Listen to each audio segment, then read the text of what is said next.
Shri Zacharia George, അദ്ദേഹം retired police ഉദ്യോഗസ്ഥൻ കൂടിയാണ്. ശ്രീ സക്കറിയ ജോർജ്, ഇവിടെ ഈ പാനലിന്റെ ചർച്ചയ്ക്കിടയിൽ തന്നെ VM സുധീരൻ ഉൾപ്പെടെയുള്ള KPCCയുടെ മുൻ അധ്യക്ഷന്മാർക്ക് നേരിടേണ്ടി വന്നിട്ടുള്ള കാര്യങ്ങൾ പരാമർശിച്ചു പോവുകയുണ്ടായി. തീർച്ചയായും അന്നടക്കം വാർത്തകളിൽ ഉണ്ടായിരുന്നുവെങ്കിലും അതിന് വലിയ പ്രസക്തിയൊന്നും അന്ന് ലഭിച്ചില്ല എന്ന് തോന്നുന്നു. പക്ഷേ അതിനുശേഷമാണല്ലോ ഈ കേരളം ഇലന്തൂർ പോലെയുള്ള നരബലിയെക്കുറിച്ചൊക്കെ കേട്ട് നടുങ്ങിയത്. ഇപ്പോഴിതാ വീണ്ടും ഈ ആഭിചാരക്രിയകളുടെ ഭാഗമായുള്ള കൂടോത്രം, അതിന് ഇരയാക്കപ്പെട്ടു KPCC അധ്യക്ഷൻ എന്നതിന്റെ തെളിവുകൾ സഹിതമാണ് ഞങ്ങൾ വാർത്ത നൽകിയത്. അത് പിന്നീട് കേരളത്തിലെ മറ്റ് രാഷ്ട്രീയ പാർട്ടികൾ നിയമസഭയിലടക്കം പരാമർശിച്ചു പോയി. കഴിഞ്ഞ ദിവസം മുഹമ്മദ് റിയാസിന്റെ മറുപടിയിലടക്കം ഈ പ്രയോഗമുണ്ടാകുന്നു. DYFI പോലെയുള്ള യുവജന സംഘടനകൾ പ്രതികരിക്കുന്നു.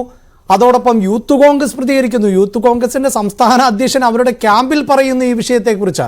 ഇപ്പോഴും പക്ഷേ കോൺഗ്രസ്സുകാർ ഒന്നും പ്രതികരിക്കുന്നില്ല. അതൊക്കെ അവരുടെ രാഷ്ട്രീയം. പക്ഷേ ഇനിയിപ്പോൾ നിയമപരമായ നടപടികളിലേക്ക് കടക്കുന്നു. പോലീസിന് ഔദ്യോഗികമായ ഒരു പരാതി ലഭിച്ചിരിക്കുന്നു. അന്വേഷണത്തിന് 2 ഉദ്യോഗസ്ഥരെ ചുമതലപ്പെടുത്തിയിരിക്കുന്നു. ആ അന്വേഷണവുമായി എത്രത്തോളം മുന്നോട്ട് പോകാൻ പോലീസ് സംവിധാനത്തിന് സാധിക്കും? ആദ്യമായിട്ട് നമ്മൾ ഇതിൽ നോക്കേണ്ടത് എലന്തൂർ ഇൻസിഡന്റ് ആണ്. അന്ന് ഒത്തിരി ചർച്ചയായിരുന്നു. അവിടെ നരബലി നടന്നു. അന്ന് നമുക്ക് ഇങ്ങനെയുള്ള ആക്ട് ഇല്ല. പക്ഷെ നമ്മുടെ തൊട്ടടുത്തുള്ള കർണാടകയിലെ Karnataka prevention and eradication of human evil practices and black magic act 2017 ഉണ്ട്. നമ്മള് 2019 ഒരു ബില്ല് ഉണ്ടാക്കിയിട്ടുണ്ടായിരുന്നു. Kerala prevention of eradication of inhuman evil practices, sorcery and black magic bill 2019. 5 വർഷം കഴിഞ്ഞു. ഇതിനിടയിൽ 2 പേരെ കൊല്ലുകയും ചെയ്തു നരബലിക്ക്. എന്തുകൊണ്ട് അതിനുവേണ്ടി നമ്മൾ കാര്യക്ഷമമായ ഒരു ശ്രമം നടത്തി അതിനെ ആക്ട് ആക്കിയില്ല? അപ്പം നമ്മുടെ ഭരണകർത്താക്കൾക്ക് ഈ നാട്ടിൽ നടക്കുന്ന ഇത്തരത്തിലുള്ള തെറ്റായ പ്രവണതകളോട് എതിർപ്പില്ല എന്ന് വേണം കരുതാൻ. ജനങ്ങളോട് കൂറുമില്ല. ജനങ്ങളിലെ 21ാം നൂറ്റാണ്ടിൽ ജീവിക്കുന്നു. നമ്മൾ ചന്ദ്രയാൻ, മംഗളയാൻ ഒക്കെ നടത്തുന്നു. ഇപ്പം ഇടയ്ക്ക് ചോദിച്ചു 5G പറഞ്ഞു, 5G AI ഒക്കെ ഉണ്ടെന്ന്. അത് വിദേശ കാര്യങ്ങളാണ്. ഈ ചന്ദ്രയാനും മംഗളയാനും ഉള്ള സ്പേസ് ഷിപ്പ് നമ്മുടെ സ്വന്തമാണ്. നമ്മുടെ ശാസ്ത്രജ്ഞന്മാരുടെ തലച്ചോറില് അവരുടെ സ്പേസ് റിസർച്ചില് അത്ഭുതങ്ങൾ കാണിച്ചാണ് ഇത് കൊണ്ടുവന്നേക്കുന്നത്. അപ്പൊ നമ്മൾ ഒത്തിരി ശാസ്ത്ര സാങ്കേതിക രംഗത്ത് പുരോഗമിക്കുമ്പോൾ ഇപ്പോഴും നമ്മൾ ശിലായുഗത്തിലെ പോലെ ഇത്തരത്തിലുള്ള പ്രാക്ടീസുകളൊക്കെ എന്തിനു നടത്തുന്നു? നമുക്കറിയാം.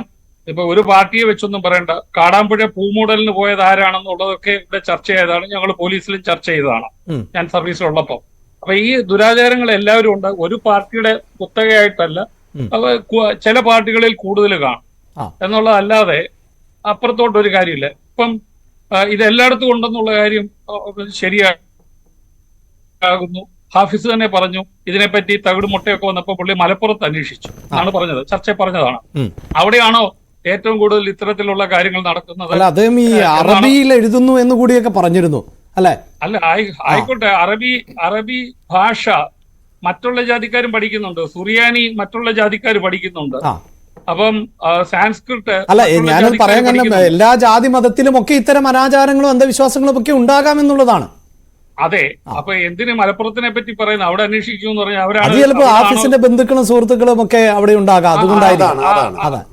ആയിക്കോട്ടെ, അത് കുഴപ്പമില്ല. പക്ഷെ അപ്പൊ അവിടെ ഉണ്ടെന്നാണ് എന്റെ ചിന്ത. ഞങ്ങളുടെ പോലീസിലെ ചർച്ചയിലൊക്കെ ഞങ്ങൾക്ക് മനസ്സിലാകുന്നത് ഇത് എല്ലായിടത്തും പൊതുവെ ഉണ്ട്. നമുക്കറിയാം, റോക്കറ്റ് വിടുമ്പോഴും പൂജ നടത്തുന്നു, പാർലമെന്റ് നടത്തുമ്പോഴും പൂജ നടത്തുന്നു. ഒരു വിളക്ക് കത്തിച്ചാൽ നമുക്ക് മനസ്സിലാകാം, പ്രകാശം കൊടുക്കുന്നു. അപ്പൊ എല്ലായിടത്തും ഈ ദുരാചാരങ്ങളെ നമ്മള് 21ാം നൂറ്റാണ്ടിലാണ്, 3rd മില്യനത്തിലാണെങ്കിൽ പോലും നമ്മൾ ഇതിനെല്ലാം പ്രാക്ടീസിലെല്ലാം കൊണ്ടുവരുവാണ്. ആൾക്കാർ ഇതിനെയൊക്കെ പ്രൊമോട്ട് ചെയ്യുവാണ്. നമുക്ക് എന്തുകൊണ്ട് ഇതിൽ നിന്ന് മാറി നിന്നിട്ട് നല്ല നിലയിൽ ചിന്തിച്ചുകൂടാ? മഹാത്മാഗാന്ധി പറഞ്ഞിട്ടുണ്ട്, വർക്ക് ഈസ് വർഷിപ്പ്. നല്ല ജോലിയാണ് ഏറ്റവും നല്ല ആരാധന. അതുപോലെ തന്നെ വിവേകാനന്ദ സ്വാമി പറഞ്ഞിട്ടുണ്ട്, saving man is saving God. മാനവ സേവ, മാധവ സേവ. ഇവിടൊക്കെയാണ് ഫോക്കസ് ചെയ്യേണ്ടത്. നമ്മളെ പൊതുപ്രവർത്തകര് ഈ മാനവ സേവ, മാധവ സേവയ്ക്ക് നടക്കുക. അല്ലെ, ഗാന്ധിജി പറഞ്ഞത് ഗീതയിലുള്ള വാക്കാണ്, കർമ്മയോഗ. അതിൽ നിന്നാണ് വർക്ക് ഈസ് വർഷിപ്പ് വന്നത്. തീർച്ചയായും. പക്ഷേ ശ്രീ സക്കറിയ ജോർജ്, ഇവിടെ എന്റെ സംശയം എന്നത്, താങ്കൾ ഈ ഉദാഹരിക്കുന്നവരൊക്കെ പതിറ്റാണ്ടുകൾക്ക് മുമ്പ് മൺമറഞ്ഞു പോയവർ കൂടിയാണ്. ആ കാലഘട്ടത്തിൽ നിന്ന് നമ്മൾ ഇത്രയും മുന്നോട്ട് വന്നിട്ടും ഇത്തരം ആഭിചാരക്രിയകളുമായി ബന്ധപ്പെട്ട് വലിയ വിമർശനം പൊതുസമൂഹത്തിൽ നിന്ന് ഉയർന്നിട്ടും അതുമായി എൻ്റെ സംശയം എന്നത് ഈ പോലീസ് സംഘത്തിന് കൃത്യമായ നിയമങ്ങളെ കൂട്ടുപിടിച്ചുകൊണ്ട് ഇതിൽ അന്വേഷണവുമായി മുന്നോട്ട് പോകാൻ സാധിക്കുമോ? അങ്ങനെ പ്രതികളിലേക്ക് എത്താൻ നമ്മുടെ വകുപ്പുകൾ അനുവദിക്കുന്നുണ്ടോ എന്നുള്ളതാണ്. അപ്പോൾ തീർച്ചയായിട്ടും ഇവിടെ കമ്മ്യൂണിറ്റി പോലീസിങ്ങിന് കോടികൾ ചെലവാക്കി നടത്തിയാണ്. ജനമൈത്രി പോലീസ് എന്ന് പറഞ്ഞുകൊണ്ട് 2008 മുതൽ തുടങ്ങിയതാണ്. എത്ര കോടി രൂപ ചെലവാക്കി. ഈ സമൂഹത്തിൽ നടക്കുന്ന വിവരങ്ങളൊക്കെ കമ്മ്യൂണിറ്റി പോലീസിംഗ് വഴി കണ്ടുപിടിച്ച് നടപ്പാക്കേണ്ടതാണ്. പക്ഷേ നിർഭാഗ്യവശാല് നമ്മുടെ സംസ്ഥാന പോലീസ് മേധാവി വസ്തുക്കച്ചവടത്തിന് നടക്കുന്നു. തിരുവനന്തപുരത്തെ സെറ്റിൽ ചെയ്തെന്ന് പറയുന്നു. ഇപ്പൊ എറണാകുളത്തെ ഗ്രാൻഡ് മെഡോസ് എന്ന് പറഞ്ഞ കുണ്ടന്നൂർ മരട് ഭാഗത്ത് അവിടെ ഒരു വീട് വെക്കാനായിട്ട് ഇട്ടിരിക്കുന്നു. അത് മാ അക്ഷരത്തിൽ തുടങ്ങുന്ന ഒരു ബ്രോക്കർ വിൽക്കാനായിട്ട് നടക്കുവാണ്. ഇനി അതിനകത്ത് എന്തൊക്കെയായിരിക്കും കോലാഹലം. അവിടുത്തെ ഭൂമിയും കണ്ടിട്ട് ചതുപ്പ് നില നികത്തിയ മാതിരിയാണ് എനിക്ക് തോന്നുന്നത്. അപ്പൊ ഇവരൊക്കെ റിയൽ എസ്റ്റേറ്റ് ആണ്. അടുത്തത് ഇവിടുത്തെ ADGP ഇന്റലിജൻസ്, അദ്ദേഹമാണ് ഇതൊക്കെ മുന്നോട്ട് കൊണ്ട് അദ്ദേഹം ഈ പാസ്റ്റർ മാതിരി പ്രസംഗിച്ച് നടക്കുവാണ്. അതെ, ഇതുവരെ ഒരു പ്രോപ്പർ സല്യൂട്ട് ആർക്കും കൊടുത്തിട്ടില്ലെന്നാ പറയുന്നത്. ഞങ്ങളൊക്കെ ദേശീയ പതാകയെ സല്യൂട്ട് ചെയ്യുമ്പോൾ ആണ് ബെസ്റ്റ് സല്യൂട്ട് കൊടുക്കുന്നത്. നമുക്ക് ജീവിക്കാൻ അവസരം തന്ന മാതൃരാജ്യത്തിന്റെ ദേശീയ പതാകയാണ് ഏറ്റവും സല്യൂട്ട്. അദ്ദേഹം ഇതുവരെ കൊടുത്തിട്ടില്ല. പ്രോപ്പർ സല്യൂട്ട് അദ്ദേഹം മാറ്റിവെച്ചേക്കുമെന്ന് പറയുന്നു. ഇവരൊക്കെ ഇങ്ങനെ മതപ്രഘോഷണത്തിനും കാര്യങ്ങൾക്കും നടന്നല്ല എന്താണ്? ഇനി ഇതൊക്കെ ഒരു സാമൂഹ്യ പ്രശ്നമാണ്. ഈ സാമൂഹ്യ പ്രശ്നവും നമുക്കറിയാം ഇത് അനാരോഗ്യമാണ്, സാമൂഹ്യ പ്രശ്നമാണ്. ഇത് നോക്കേണ്ടത് നമ്മുടെ സാമൂഹ്യക്ഷേമ വകുപ്പ് മന്ത്രിയാണ്. അവരാണെങ്കിൽ ഇപ്പം കാപ്പ കേസിൽപ്പെട്ടവരെ പാർട്ടി കൊണ്ടുവരാൻ വേണ്ടിയിട്ട് അവിടെ നിന്ന് മുദ്രാവാക്യം വിളിച്ചു കൊടുക്കുന്നു. ഇതൊക്കെയാണോ ഈ സമൂഹത്തിന്റെ ഉന്നമനത്തിന് വേണ്ടി ചെയ്യേണ്ടത്? ഇതൊന്നും അല്ല ചെയ്യേണ്ടത്.